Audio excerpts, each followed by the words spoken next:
बिस्मिल्लाहिर्रहमानिर्रहीम। अस्सलाम वालेकुम स्टूडेंट्स। ये चैप्टर 9 का एक टॉपिक है एक्टिवेशन एनर्जी, जिससे मेरे ख्याल में 3-4 साल लगातार इससे ईटा में भी क्वेश्चन आते हैं। ये बोर्ड एग्ज़ाम का भी एक इम्पॉर्टेंट टॉपिक है और बहुत ही सिंपल है। एक्टिवेशन एनर्जी इसी चैप्टर का एक्चुअली रिलेटेड है एक थ्योरी से, ट्रांजिशन स्टेट थ्योरी। क्योंकि आपके इस चैप्टर में आपने पढ़ा होगा एक कोलिजन थ्योरी है which explain the mechanism of reaction and when is transition state theory. Because chapter का नाम क्या है, केमिकल काइनेटिक्स।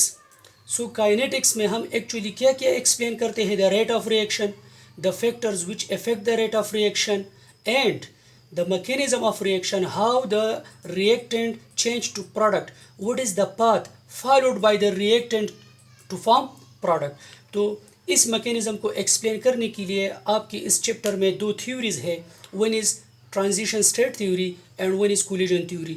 उस पर भी एक शॉर्ट वीडियो में इंशाल्लाह करूँगा, लेकिन ईटा में इसके हवाले से अक्सर क्वेश्चंस आते हैं और बाज़ स्टूडेंट्स को एक्सोथर्मिक और एंडोथर्मिक में भी थोड़ा कन्फ्यूजन है कि यार एक्सोथर्मिक हमेशा हीट रिलीज़ ही करेगा, एब्जॉर्ब नहीं करेगा। तो ये वीडियो देख ली, इंशाल्लाह आपका ये प्रॉब्लम सॉल्व हो जाएगा। So actually activation energy is the difference of energy. अगर आप इस एनर्जी प्रोफाइल डायग्राम को देख लें, it is the difference of energy between reactant and transition states, या इसको हम एक्टिवेटेड कम्प्लेक्स भी कहते हैं। इसका हवाले से भी क्वेश्चन आया था कि what is transition state, board के एग्जाम में भी और ईटा में भी आया था। Which of the following is true for transition state. तो ये highly energetic, short lived, unstable state है विच कांट बी आइसोलेटेड। यहाँ पर मैंने लिखा हुआ है, ये जो रिएक्टेंट एक्टिवेशन एनर्जी एब्जॉर्ब करेगा to form transition state, so this energy is stored in the transition state in the form of what, potential energy, due to which transition state is highly unstable, short lived and it can't be isolated। यानी ये individually exist नहीं कर सकता। बस students intermediate और transition state का लफ्ज़ इस्तेमाल करते हैं, तो मैं ज़्यादा तो BS लेवल तक नहीं जा सकता, लेकिन इंटरमीडिएट ट्रांजिशन स्टेट से थोड़ा फ़र्क है। इंटरमीडिएट हम उसको कहते हैं कि उसकी स्टेबिलिटी इतनी होती है विच कैन बी आइसोलेटेड, लेकिन ट्रांजिशन स्टेट आइसोलेट नहीं हो सकता। ये लाजिमी सी बात है, या तो वापस अपनी रिएक्टेंट बनाएगा या ये एनर्जी रिलीज करके क्या बनाएगा, प्रोडक्ट बनाएगा। सो according to transition state theory, the reactant do not directly change to product, but before this it needs certain minimum amount of energy to form an unstable transition state, and this transition state then release certain amount of energy to form what, product। तो अगर आप energy profile diagram को देख लें तो यहाँ पर reactant से प्रोडक्ट क्या है, ऊपर है।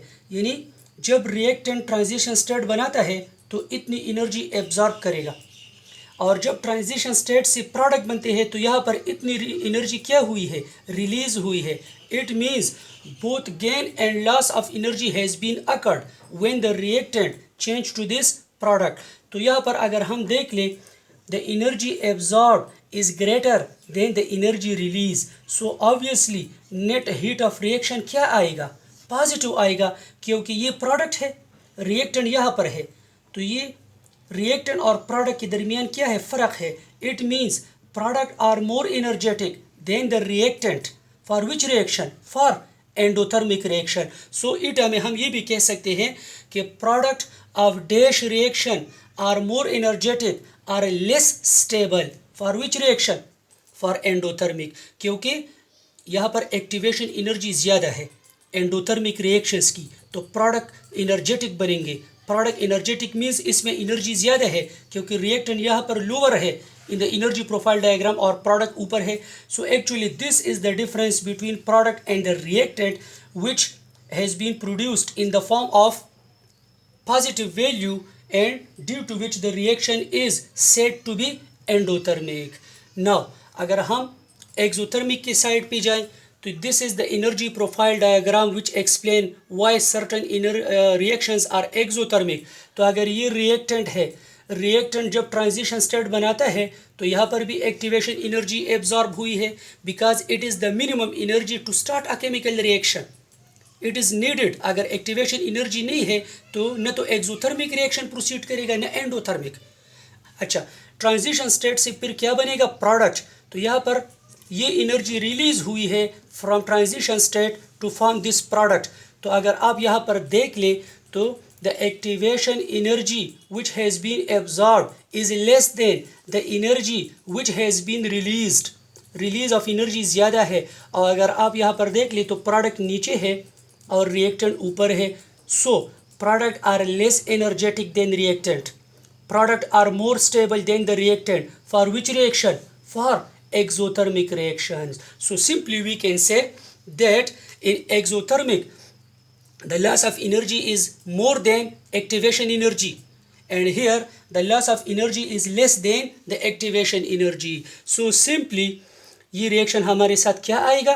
एक्सोथर्मिक रिएक्शन आएगा। सो हम कह सकते हैं कि endothermic reaction are favoured by which temperature? High temperature, and exothermic are favoured at low temperature, and exothermic reactions have stable product. यानी इनकी प्रोडक्ट क्या है? एक्सोथर्मिक की क्या है? स्टेबल है, क्योंकि एनर्जी इसकी अपनी रिएक्टेंट से कम है। That's why we can also say that exothermic reactions are generally spontaneous. So exothermic reactions have stable product, while endothermic reactions have unstable or more energetic product. जैसा कि आपने यहाँ पर देख लिया। So simply we can say that ज़्यादातर जो endothermic reactions होते हैं उसके लिए ज़्यादा एक्टिवेशन एनर्जी रिक्वायर्ड होती है। दैट्स वाई वो नॉन स्पॉन्टेनियस होते हैं, उसके प्रोडक्ट अनस्टेबल होते हैं, मोर एनर्जेटिक होते हैं। लेकिन एक्सोथर्मिक रिएक्शन ज़्यादातर जो कंबस्शन एट्सेट्रा न्यूट्रलाइजेशन रिएक्शंस हो गए, ये ज़्यादातर स्पॉन्टेनियसली रिएक्ट करते हैं, और ये अमाउंट ऑफ हीट रिलीज इसमें एक्टिवेशन एनर्जी के मुकाबले में क्या होती है? ज़्यादा होती है।